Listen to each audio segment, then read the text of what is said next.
नमस्ते, मैं शुभ दीक्षित। आप सबका मेरे चैनल टीम रिसर्च स्कॉलर में स्वागत है। आज की वीडियो में हम योगा स्कूल ऑफ फिलोसॉफी के बारे में पढ़ेंगे। जब हम योगा सुनते हैं तो सबसे पहला एक इंसान जो हमारे दिमाग में आता है वो है बाबा रामदेव। और जो बाबा रामदेव है उनकी कंपनी का नाम है पातंजलि, जिसके प्रोडक्ट आते हैं मेरे हिसाब से बहुत सारे लोगों के घर में आते भी होंगे। तो उस कंपनी का नाम पातंजलि है। तो आप इससे ये याद रख सकते हैं कि योगा के जो फाउंडर हैं, योगा स्कूल ऑफ फिलोसॉफी के जो फाउंडर हैं, वो हैं Patanjali. The yoga philosophy speaks about the theory and practice for the realization of the ultimate truth concerning human being and the world. जो योगा फिलोसॉफी है वो प्रैक्टिस और थ्योरी की बात करती है ताकि हम रियलाइज कर सके अल्टीमेट ट्रुथ क्या है ह्यूमन बीइंग का। वेदांता जो वेदांता है उसमें लिखा गया है कि योगा जो है वो यूनियन है, वो एक होना है, स्पिरिचुअल यूनियन है एक इंडिविजुअल सोल का विद द सुप्रीम सोल। जो पातंजलि थे, जो फाउंडर थे योगा के, उन्होंने क्या कहा है कि योगा जो है वो एक एफर्ट है, वो एक स्पिरिचुअल एफर्ट है ताकि हम अपने सेंसेस को, अपनी बॉडी को, अपने माइंड को, अपने इंटेलेक्ट को, अपने ईगो को कंट्रोल कर सके। तो ये जो योगा है हमें गाइड करता है हमारे हायर विजडम की तरफ। हैं दो फिलोसॉफी हैं योगा के, तो ये याद रखना किस किसने दिया है। वस्यस योगा भस्य और वकफपटी मिश्रा ने दिया है तत्व वैसर्दी। तो जो ये योगा फिलोसॉफी है वो क्लोजली एसोसिएटेड है विद संख्या फिलोसॉफी का। संख्या फिलोसॉफी हमने कल पढ़ा था, ये दोनों क्लोजली एसोसिएटेड है। अगर योगा प्रैक्टिकल है तो संख्या को थ्योरी बोला जाएगा। ठीक है, अब सिमिलैरिटीज पढ़ते हैं संख्या और योगा के बीच में। ये जो दोनों स्कूल हैं ये मानते हैं कि हम लिबरेशन नॉलेज के थ्रू पा सकते हैं और अपनी बॉडी को कंट्रोल कर सकते हैं, mind sense and intellect and ego. ठीक है, अटेन नॉलेज के लिए लिबरेशन की तरफ। योगा ने भी तीन वैलिड नॉलेज सोर्सेज का बात किया है जिसको प्रमाण बोलते हैं। तो ये जो तीन वैलिड नॉलेज सोर्सेज हैं वो परसेप्शन, परसेप्शन मतलब अनुभूति, और इन्फेरेंस, इन्फेरेंस मतलब अनुमान, एंड वर्बल टेस्टोनॉमी मतलब मौखिक जो बोला जाता है वो। 25 मेटाफिजिकल प्रिंसिपल को दोनों ने माना है। 25 मेटाफिजिकल प्रिंसिपल कौन से हैं? जो पिछले लेक्चर में मैंने संख्या की एक टेबल बताई थी आपको, जो इवोल्यूशन है उसमें ये सारे 25 मेटा प्रिंसिपल्स है, मेटाफिजिकल प्रिंसिपल, ये उसी की बात कर रहे हैं। अब जो डिसिमिलैरिटीज बिटवीन है संख्या और योगा के बीच में, वो क्या है कि योगा क्या बोलता है कि यहाँ पूरी दुनिया में बस एक ही पुरुषा है। ठीक है, बस एक ही पुरुषा है, वो सुप्रीम सेल्फ जो कि एटर्नल है, बियॉन्ड टाइम एंड स्पेस है। ठीक, जिसको मतलब इसका मतलब ये है कि योगा जो है भगवान को मानता है। वही संख्या क्या बोलता है कि यहाँ पे बहुत सारे पुरुषार्थ हैं। ठीक है, और ये प्लुरैलिटी पर विश्वास रखता है। अब हम पढ़ते हैं कि ऑर्गेनाइजेशन ऑफ योगा सूत्रास। जो योगा सूत्र है उसके ऑर्गेनाइजेशन, सबसे पहले आता है समाधि पदा। समाधि पदा में क्या होता है कि इसमें हम इस सूत्र में क्या करते हैं, नेचर से इंट्रोड्यूस कराते हैं और मेथड्स ऑफ योगा को, जो वेरियस फॉर्म्स होते हैं योगा को, योगा के उससे इंट्रोड्यूस कराया जाता है। ठीक है, इसमें various modification of the organs including चित्ता। चित्त क्या होता है? बुद्धि, बुद्धि प्लस अहंकार और मनस, जो कि internal organs of human being की बात की गई है। चित्ता का जो कॉन्सेप्ट है ये योगा ने ही दिया है, योगा में ही आया है। चित्त मतलब क्या होता है? बुद्धि प्लस अहंकार प्लस मनस हिंदी में, और intellect plus ego plus mind English में। ठीक है, साधना पद क्या करता है आप पा सकते हैं, और ये आपके कर्मा और ह्यूमन बॉन्डेज। ह्यूमन बॉन्डेज क्या होता है? जो आप मटेरियलिस्टिक हो जाते हैं या आप अपने आसपास वालों से बहुत प्यार करने लगते हैं, उन पे डिपेंड होने लगते हैं, और आपके कर्मा, लॉ ऑफ कर्मा क्या होता है, आप जैसा करोगे वैसा भरोगे। थर्ड नंबर है विभूति पदा। इसमें क्या होता है कि जो इंसान है वो सुप्रा नॉर्मल पावर्स को अचीव कर लेता है थ्रू योगा। आपने सुना होगा कि बहुत सारे लोग होते हैं जो कठिन तप करते हैं, जिनको बोला जाता है ना, जिनके पूरे सेवन सेंस एक्टिवेट हो जाते हैं, और उनको जब वो मरने वाले थे उससे पहले ही उनको पता चल जाता है, वो समाधि ले लेते हैं। तो इस स्टेज को अचीव करने के जो एक्सप्लेनेशन है वो विभूति पदा में दिया गया है। जो फोर्थ है वो है कैवल्य पदा। इसमें दिया है कैसे आप लिबरेट हो सकते हैं, spiritual union with the supreme soul. इसमें आपकी मोक्ष की प्राप्ति की बात की गई है। अब हम eight fold path of yoga बात करते हैं। एट फोल्ड योगा, अष्टांग योगा। अष्ट मतलब 8, ठीक है, और अंग मतलब क्या होता है, जो अंग होते हैं ना, जैसे हाथ हो गया, पैर हो गया, वैसे क्या है, the eight fold yoga, the Ashtanga yoga. अष्टांग योगा जो है हमको इस दुनिया से दूर और लिबरेट करने में हेल्प करता है, ताकि हमारी सफरिंग खत्म हो जाए और हमारी जो इग्नोरेंस है, और हम अपने सेंसेस को कॉन्क्योर कर सके, और अपने माइंड को ये जो वर्ल्डली अटैचमेंट है इससे दूर कर सके। अब हमारे पास बॉडी है, हमारे पास सेंस ऑर्गन्स है एंड माइंड है।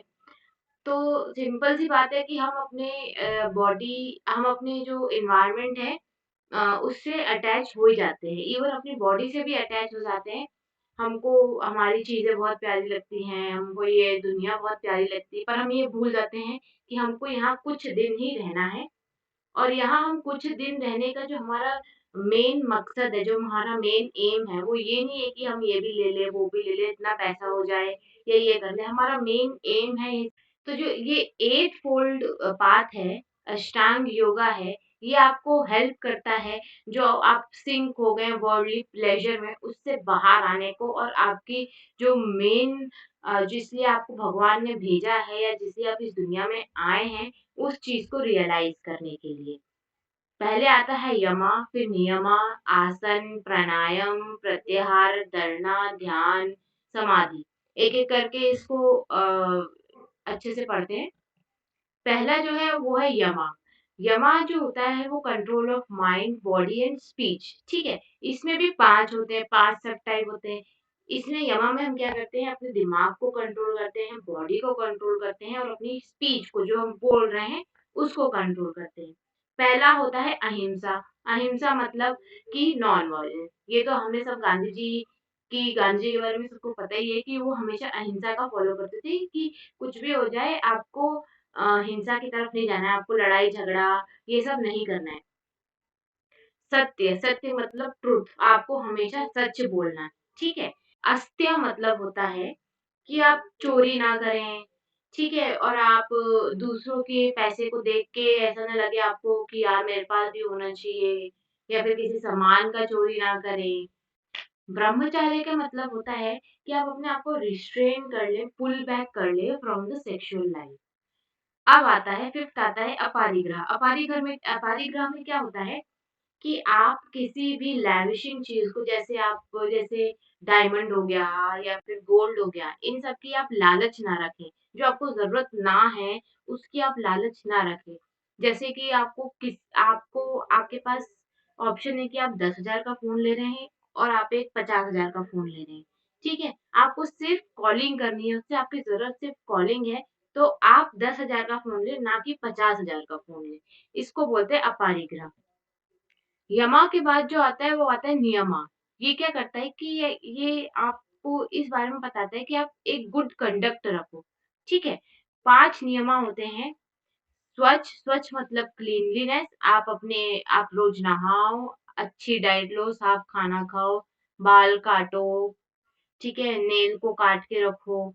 और अंदर से क्लीनिंग, ये तो बाहरी क्लीनिंग हो गई, और जो अंदर से क्लीनिंग की बात है वो है कि आप सबके प्रति एम्पैथी रखो, हैप्पीनेस रखो, स्माइल रखो, जलन मत करो किसी से, फ्रेंडलीनेस रखो। संतोष मतलब, सेकंड जो है संतोष। संतोष मतलब आप सेटिस्फाई रहो, जितना आपके पास है उतने से सेटिस्फाई रहो, और जो आप हो उससे सेटिस्फाई रहो, रखो। मतलब ये नहीं कि ये भी होना, वो भी होना, नहीं, अपनी लाइफ से सैटिस्फाई रहो। तपा मतलब होता है कि आपके अंदर टॉलरेंस की पावर होनी, आपके पास सहन शक्ति की पावर होनी चाहिए। चाहे वो एक्सट्रीम कोल्ड हो जाए, चाहे वो एक्सट्रीम हीट हो जाए, उसको हार्ड प्रैक्टिस करना है ताकि उसके अंदर टॉलरेंस की पावर आए, उसके अंदर सहन शक्ति आए। और ये सिर्फ तप करने से ही होता है। ठीक है। स्वाध्याय स्वाध्याय में क्या होता है कि आप रिलीजियस स्क्रिप्चर्स पढ़ें ताकि आपको अपने रिलीजन के बारे में पता चले और उससे आपके अंदर जो आता है वो गुड कंडक्ट आता है। ठीक है, अच्छी चीजें करने की नॉलेज आती है, अच्छी चीजें करने की इच्छा होती है। जो फिफ्थ आता है वो आता है ईश्वर प्राणिधान। इसमें क्या होता है, इसमें ये कहा गया है कि आप भगवान को हमेशा याद रखें, चाहे सुख हो चाहे दुख हो। और आप जो अपने आप को कंप्लीटली सरेंडर कर दो, अपने आप को भगवान के हवाले कर दो, जो सुप्रीम ऑथोरिटी है उसके हवाले कर दो। रात में भगवान से प्रे करके सो और सुबह भगवान का धन्यवाद करो कि हे भगवान, आपने मेरे को आज का दिन दिखाया है, उसके लिए बहुत बहुत शुक्रिया। क्योंकि बहुत सारे लोग होते हैं जो रात में सो जाते हैं पर सुबह नहीं उठ पाते। तो भगवान का रोज धन्यवाद करो और भगवान को रोज थैंक यू करके सो कि आपने मेरे को जो भी दिया है उसके लिए थैंक यू। और जो आता है वो आता है आसन। आसन एक एडवांस स्टेज ऑफ योगा है जिसमें आप बॉडी पोस्चर बना के योगा करते हैं। ठीक है, शीर्षासन, पद्मासन, ये सब तो आपने सुने ही होंगे और देखे भी होंगे। आपको आसन करना चाहिए क्योंकि ये आपकी बॉडी को, आपके माइंड को कंसंट्रेट करने में हेल्प करता है, आपकी बॉडी को फ्लेक्सिबल बनाता है, इम्यूनिटी इंक्रीज करता है और आपकी बॉडी को सारे डिजीज से बचा के रखता है और आपको एक हेल्दी और स्ट्रॉन्ग लाइफ देता है। रेगुलर आसन करने से क्या होता है ना, जो हमारे जो डिफरेंट एक्सटर्नल और इंटरनल ऑर्गन्स होते हैं ना, उसको कंट्रोल करने में हमको हेल्प मिलती है। प्राणायाम प्राणायाम कहते हैं, प्राण मतलब क्या, सांस, आपकी सांस चल रही है इसीलिए आपके प्राण है। तो प्राणायाम में क्या होता है कि आप जो है अपनी ब्रेथ को कंट्रोल करते हैं। ठीक है, आप ब्रेथ को कैसे कंट्रोल, आप इनहेल करते हैं, फिर थोड़ी देर रुकते हैं, फिर एक्सहेल करते हैं। ठीक है, यही होता है प्राणायाम। इससे क्या होता है, आपकी body remains healthy and good. Pranayama के 3 स्टेप्स दिए हैं, पुराका, कुंभक और रेखा का। पुराका में क्या होता है, आप एयर को अंदर लेते हैं। कुंभक में क्या होता है, आप होल्ड करके रखते हैं अपनी हवा को, अपनी सांस को थोड़ी देर, जितनी देर आपके लिए पॉसिबल है। फिर रिचाका में क्या होता है कि आप उसको बाहर फेंक देते हैं। ठीक है। फिफ्थ जो आता है वो आता है प्रत्याहार।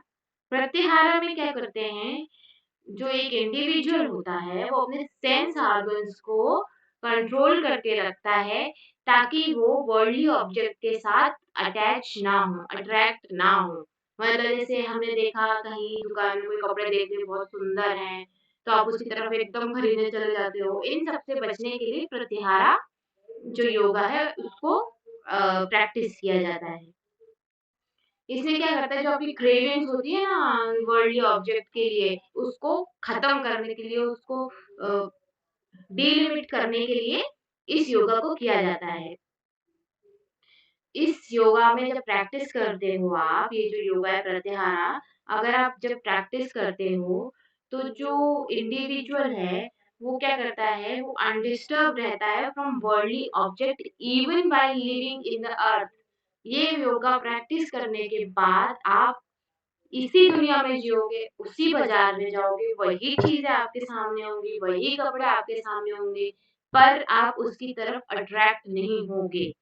एक बार आप ये स्टेज अचीव कर लोगे तो। पर इसको अचीव करने के लिए आपके अंदर स्ट्रॉन्ग डिटर्मिनेशन होना चाहिए और आप अपने सेंसेस को रिप्रेस कर सको, खत्म कर सको अपनी लालच को। ठीक है, ये सब इस स्टेज को पाने के लिए आपके अंदर ये सब होना चाहिए। सिक्स्थ जो होता है वो धरना होता है। ठीक है, धरना में क्या करते हैं, हम अपना माइंड जो है एक ही जगह फोकस करते हैं। एक तरीके का ये क्या है, मेडिटेशन है। ठीक है, इसका एग्जांपल क्या है, आप किसी भी फ्लेम, मोमबत्ती जला के जब आप उसकी जो फ्लेम होती है कैंडल की, उस पे सिर्फ आप कंसंट्रेट कर रहे हैं तो इसको धरना बोलते हैं। और आपका माइंड इधर-उधर शिफ्ट नहीं होना चाहिए। जो आपके थॉट्स आते रहते हैं ना, ये सबसे टफ योगा कहेंगे इसको, क्योंकि आपके थॉट्स आप कंट्रोल नहीं कर सकते। चाहे कितनी भी शांत जगह हो, आपके थॉट्स कंट्रोल नहीं होते हैं। वही ये योगा करने के बाद आपके अंदर थॉट्स आना बंद हो जाते हैं और आप जो फ्लेम है उसी पे ध्यान देते हो, वो पूरा एक फ्लेम से आपको पूरा ऑब्जेक्ट दिखने लगता है। ठीक है? तो ये जो स्टेज है, ये बहुत इम्पोर्टेंट स्टेज है और अगर इसको आपने अचीव कर लिया, तो आपका जो फ्रीक्वेंटली चेंज होता है ना माइंड, जो 8th आता है, वो आता है समाधि। इस स्टेज में आपका जो हाईएस्ट लेवल है, आप वहाँ पहुँच चुके हो। अब आपके चित्त में कोई मॉडिफिकेशन नहीं होने वाला। आप अपने आपने अपने आप को उस सुप्रीम पावर से कनेक्ट कर लिया है। समाधि 2 टाइप्स की होती है, एक होती है कॉन्शियस समाधि, एक होती है सुप्रा कॉन्शियस समाधि। तो जो ये अष्टांग योगा पढ़ा है हमने, इसके जो फर्स्ट 5 स्टेजेस हैं वो प्रिपरेटरी स्टेज है for the last 3 stages. First 5 stages में क्या है, आप अपनी बॉडी को कंट्रोल कर रहे हो, अपना कंसंट्रेशन बना रहे हो और लास्ट की 3 स्टेजेस में आपने वो अचीव कर लिया है। आप वो अचीव करके जो सुप्रीम सोल है उससे कनेक्ट होने के बहुत ही पास। जो योगा फिलॉसफी है वो गॉड एंड लिबरेशन के बारे में क्या कहती है? एक तो योगा फिलॉसफी ने